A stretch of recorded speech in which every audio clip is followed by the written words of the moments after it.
Hi guys, welcome to Brains and the Beat. If you're new here, please like, comment, share, and subscribe.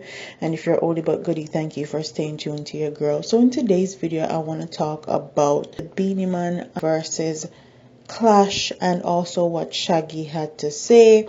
I feel like it needs to be brought to the forefront and it needs to be brought to the attention of Jamaican people, not only in Jamaica but on a global level worldwide, and also to the people that are in charge that possibly can help. So it says, as we celebrate the talents of these two legends, King Beenie Man and Bounty Killer, the dance hall culture which they represent, to the figure of over 500k streams last night on the Verzuz platform, Instagram, we saw the likes of Spotify, YouTube, SiriusXM, Facebook, iHeartMedia, Hot 97, Apple Music, Pandora, Revolt, Ciroc, Tidal, plus countless stars and corporate entities all on board to witness what was considered the best verses yet. According to the organizers Swiss Beats and Timbaland, fans worldwide were greeted with a cultural experience of epic proportions, as best as it could be delivered in these COVID times. This was a boost to our spirits, our tourism, our economy, our music, and most importantly, brand Jamaica. But let's not forget that both of these artists, these two legends, these two ambassadors of our country, our music, and our culture, still cannot travel. It is about time we rally and push for the powers at be to free up these artists and allow them traveling visas, work permits, so they can travel freely to promote our culture and represent our brand. I'm calling on the Jamaican government, the US ambassador, and the United States embassy, and he tagged them to at least start having dialogue where this is concerned. I'm calling on Honorable Olivia Babsy Grange and the Prime Minister Andrew Holness to get involved. The culture needs it, the music needs it, the economy needs it, and the country needs it. The fan need it, and salute dance hall. I 100% agree. I did not know that Beanie didn't have travel documents. I thought that it was only Bounty Killer that didn't have travel documents as far as the United States is concerned.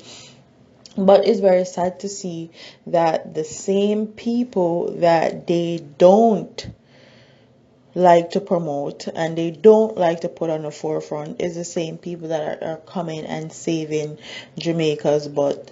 The versus battle was epic. It was epic, and I'm actually glad that I recorded the 20 minutes that I did, because it is something that will be talked about for a very long time. There's a Gleaner article that says Bounty and Beanie battle may have saved Jamaica's tourism, and that's Damian Crawford. And he says, I think they're underselling it by saying it was for the culture, because I think they did something greater for the country. And I completely cold-heartedly agree.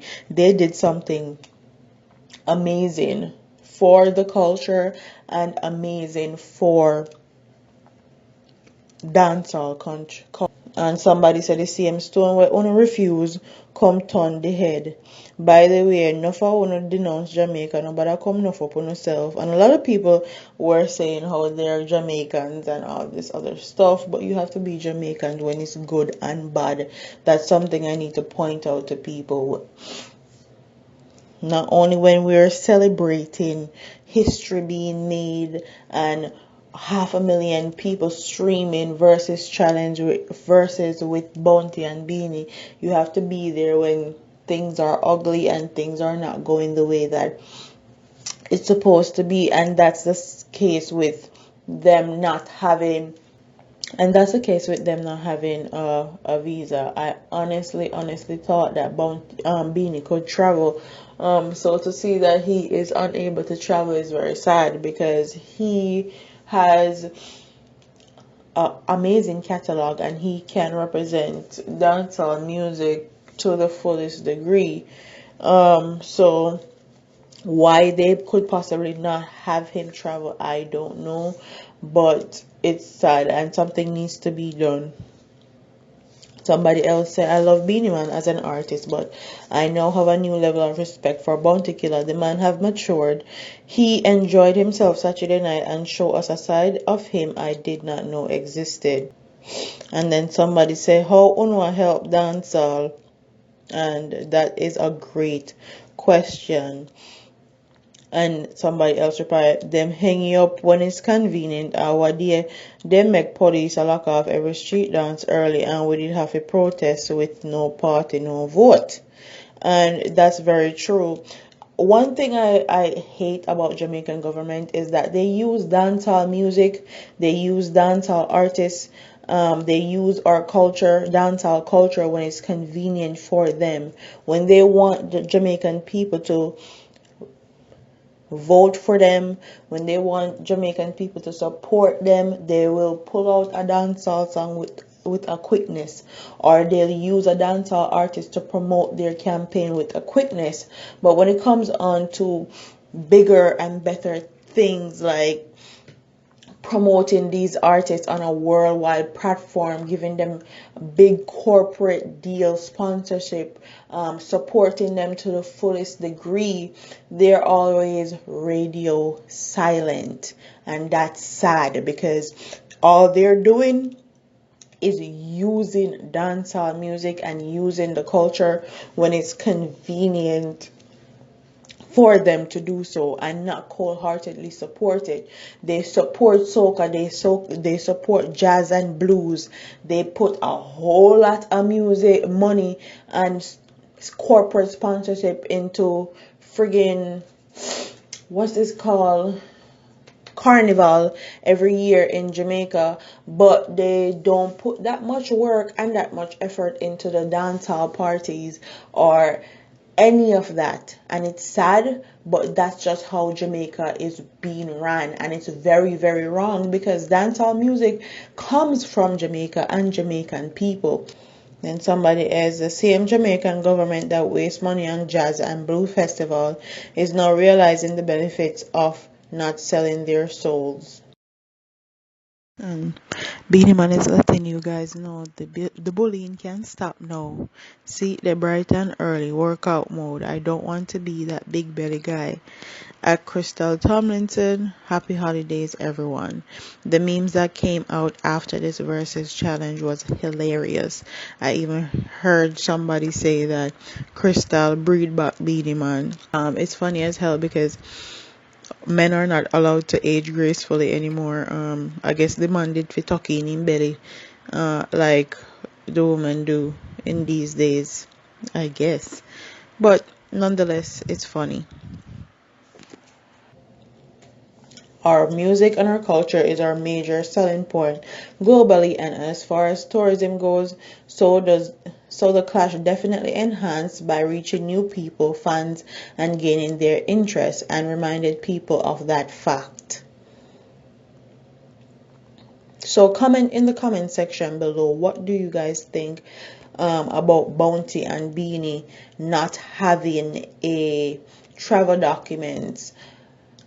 Did you know that Beenie Man didn't have his travel papers? Because I was dumbfounded when I heard. I actually thought that he did, and he was just not traveling just because he wasn't getting work. But comment what your thoughts are in the comment section. Do you think that Bounty and Beenie saved dancehall culture on an international standpoint? What do you think about all the people that had something negative to say about the versus clash, like Tony Mataran and Foota Hype? They're saying that had something bad to say. Comment what your thoughts are on the government using dancehall music and the artists when it's convenient for them, when they want to vote. What are your thoughts on all those topics, and what are your thoughts on Bounty and Beenie Man as a ambassador, a global ambassador for dancehall music and culture. I'm leaving personal feelings aside where that is concerned, because I feel like they could be global ambassadors. They still have the catalog, they still have the music, they still have the youths, and even though they're a bit older, we don't have to hang up our artists on age, because no one else in the world or any genre of music does that to their artists. So we shouldn't do it. As long as they can do shows, do their music and sing their songs, they should be allowed to do so. Comment what your thoughts are in the comment section. Don't forget to like, comment, share, and subscribe. Leave your thoughts in the comment section below, and I'll see you in the next one. Deuces.